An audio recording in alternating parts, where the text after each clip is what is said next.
लगाएगा उतनी एनर्जी जो है ना ज़्यादा स्कूल में है वो जहाँ दिल्ली के स्कूल में भी बहुत अच्छा है।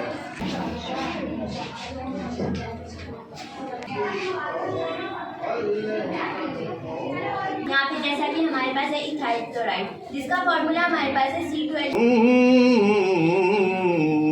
तारी नजरा देते नहीं है डॉक्टर आईसीयू में डाल देते हैं, क्या लगाते हैं, ऑक्सीजन देते हैं। जो मैं सीरम लगा रही का था, जिन्होंने हमें इनकरेज किया ये एक्टिविटी करने के लिए। क्या करेंगे, उन्होंने हमें इतना अच्छा पढ़ाया, उन्होंने हमें इतनी मेहनत की है ताकि हम ये सब कर सकें। वो जो स्ट्रेंथ थी वो मुझे मिली और बहुत मुझे ना एक बहुत अच्छा लगा और मुझे बता सकें कि वो किस तरीके से होता है इन रियल लाइफ। लगा रही I am really grateful to her because उन्होंने हमें चांस दिया ये सब कुछ करने का।